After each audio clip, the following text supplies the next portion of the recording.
Who is Nyla Edwards? Can you tell us briefly about your background?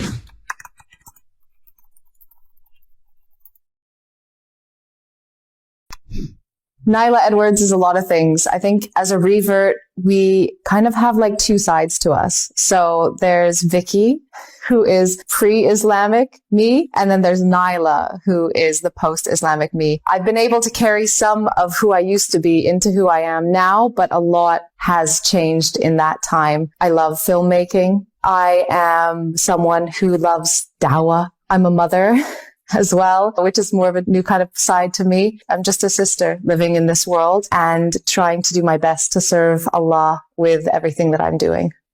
How was your life in regards to faith? Did you have any faith before? No, I was raised in an agnostic or atheist family. So my parents either don't believe in God or they are not sure. How did you first hear about Islam? Well, I didn't know that I'd heard about Islam at this time, but I guess this would be my first exposure. When I was in junior high school, so like 12 years old, I met my first sort of Muslim friend in Canada. She was Lebanese Canadian, and she taught me my first 3 Arabic or Islamic words, which were Allah, Wallah, Yallah. And every time we'd see each other, that's how we would greet each other for fun. So one of us would start by going Allah, and the other would be like Wallah, and the other one would say Yallah, and then we would hug. That would be how we said hi to each other. And I didn't know, but that was 3 very important Islamic words. That was sort of my first sort of introduction or exposure to Islam.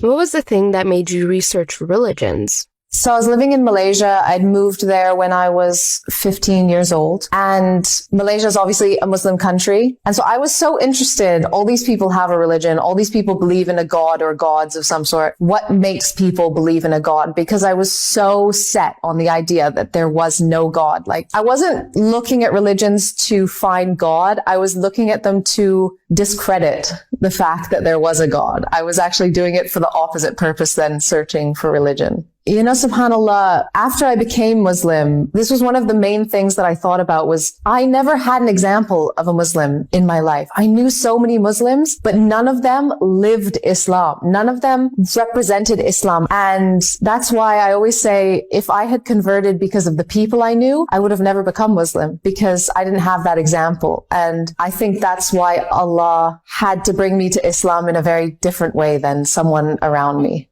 What was the thing that made question your beliefs? Was it an event or a thought? And when was it? It started before I realized that it was going to make me question my beliefs. I was about 21 years old. I was living in Malaysia. My best friend was there from Canada visiting, and we were just having housewarming. I just moved into this brand new house, and I was upstairs. My best friend was downstairs, and my dog was downstairs. So we were having a barbecue. The whole house was open. The glass sliding door and the wooden main door at the front of the house was open. And I heard a loud bang. I heard my dog bark, and I just thought she'd hit something, knock something over. But when I went downstairs, my best friend looked terrified, completely petrified, frozen in her spot, staring at the door. And I asked her what had happened, and she said my dog was walking towards the glass door, and the door slammed shut in front of my dog. Nobody touched it. The wind could not close that door. It's not a swinging door, it's a sliding door. Like,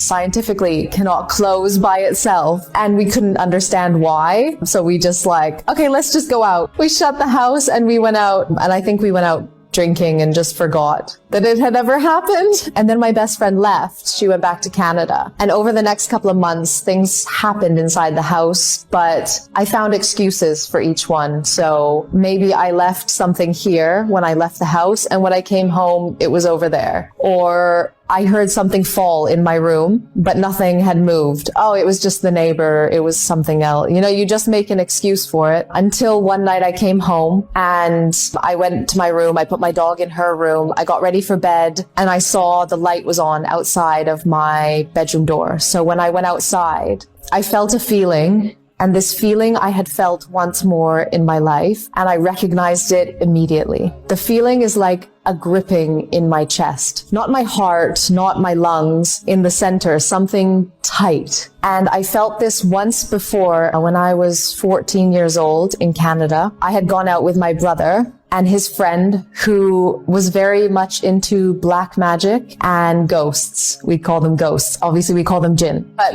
non-Muslims, they call them ghosts. And he took us to this corner that he called Ghost Corner. He sat us down. He was doing something. I don't know. I don't remember what it was. And as he was doing this thing, calling on the spirits, I felt this feeling and I didn't say anything. I just sat there and he just looked straight at me and went, "Leave." And I was like, "Why?" And he's like, "There's something here and it doesn't like you." And I got up and I ran because I felt that, and I felt this feeling again in my house in Malaysia, almost a decade later. And I couldn't see it. I didn't know what it was, but I felt where it was coming from. It was coming from the top corner of my stairs. And again, I got very scared because I remember this feeling, something doesn't like me.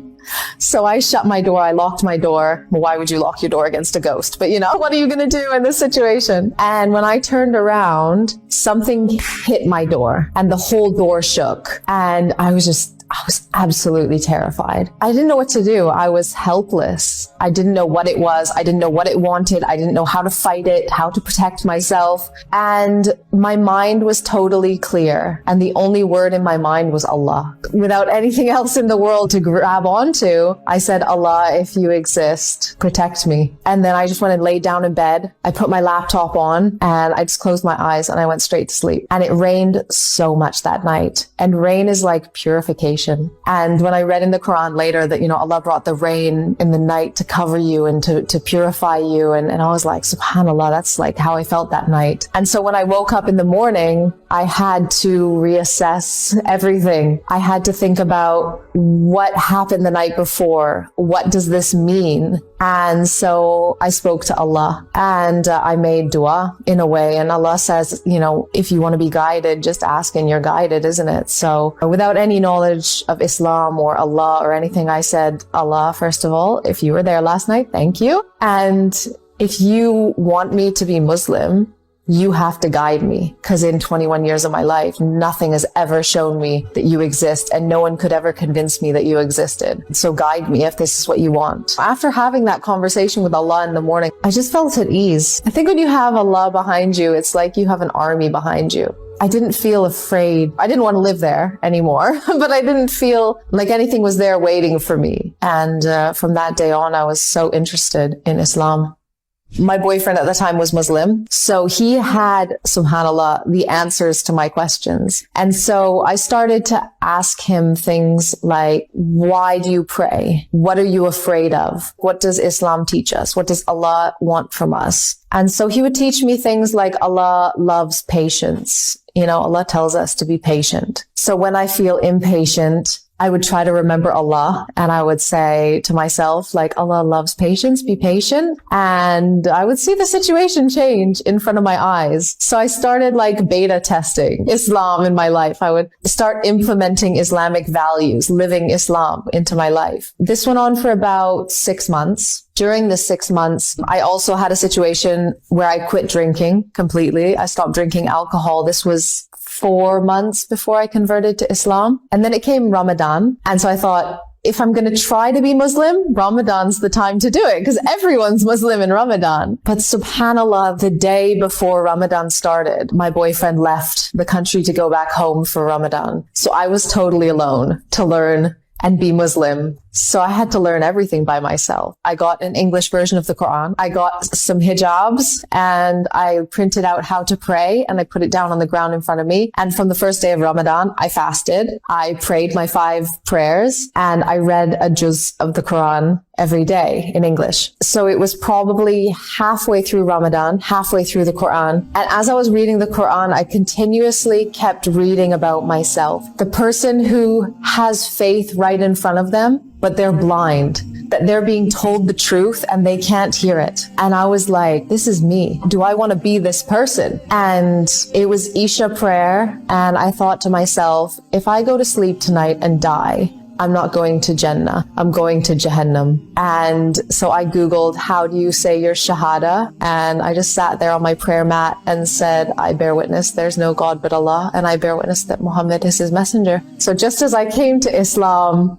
with Allah only, I actually took my Shahada, just me and Allah as well. SubhanAllah. How did you feel when you took Shahada? All I have in my head is the image of me on the prayer mat. I remember this feeling like angels are in your life, like subhanallah. The intercession and influence Allah has in your life all the time is so obvious. Allah says, I'm closer to you than your jugular vein. But as we sin, as we distance ourselves from him, we don't actually feel that. There were times when I would cry because I felt so close to Allah. I would feel him intervening in my life, protecting me in my life. There was one evening, it must have been a few months after I converted to Islam. I'd been at my friend's house that night and I'd left to go home. I got in my car, put in my GPS, and it kept taking me in circles. Take me to a road that doesn't exist. Take me there. I could not figure out why I couldn't get out of this neighborhood. Like, it was literally 5 meters, 10 meters from his house, and I couldn't get away from this area. And eventually I just stopped someone in the street. I asked them,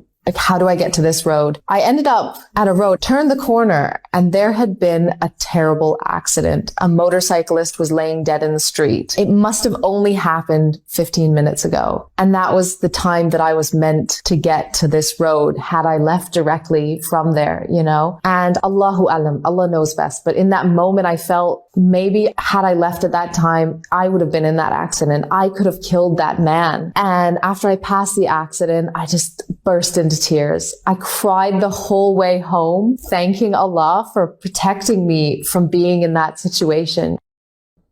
How did your family and the people around you react to your conversion to Islam?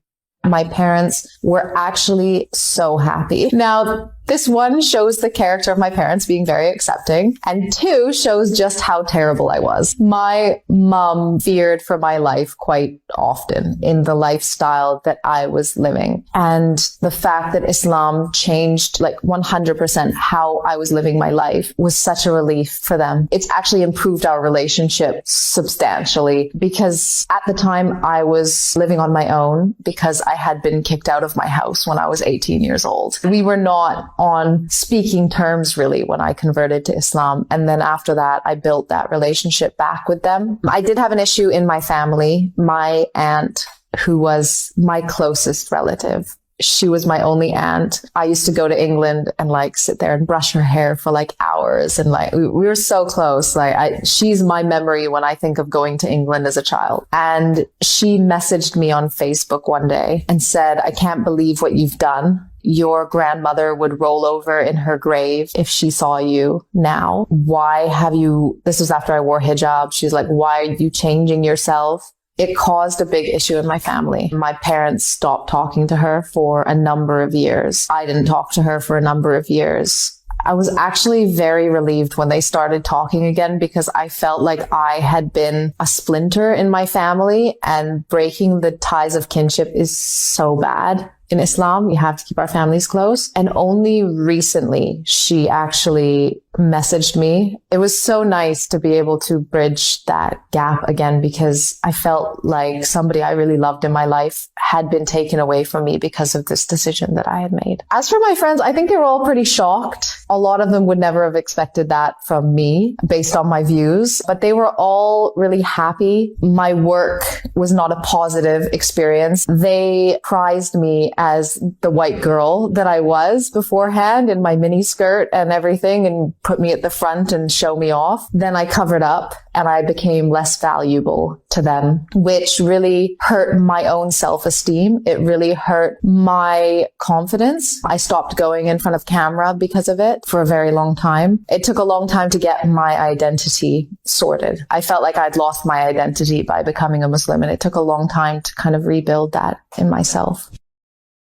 How is it like to be a hijabi in the film industry? It's very difficult to be a hijabi in the film industry. People have a preconception of you when they see you in hijab, when they see you visibly Muslim. They think you're not going to be creative, you're oppressed, you are conservative, all of these things that don't kind of match with creativity they assume about you. When I went to Dubai after that, I was homeless and jobless for about 6 months in Dubai. But it was a lesson from Allah, because Allah showed me that as long as you rely on Him alone, Allah will give you more in this life and more in the next life. So I was about 6 months into being jobless and homeless in Dubai, living on my friend's couch. And the waswas came, the whispers from Shaitan came and said, take off your hijab. You'll get a good job. You'll get a great pay. You can put it on later. It's fine. And I was like, should I do it? I thought about it. And I said to Allah, I will keep my hijab on. I will not let go of my religion for this dunya. I know you're going to take care of me because you are with the believers. The next job interview I went to, I got that job interview because they were so interested to know who is this Victoria Edwards with a hijab in the film industry. And I ended up getting that job, subhanAllah. And through that job, I actually ended up getting to work on Star Wars. It was such an amazing experience. And I remember on the last day, I stood there with my extras. The sun was setting over this desert planet in the solar system somewhere far, far away. And I just remember thinking, Alhamdulillah. I wanted to do sujood al-shukr right there in the sand.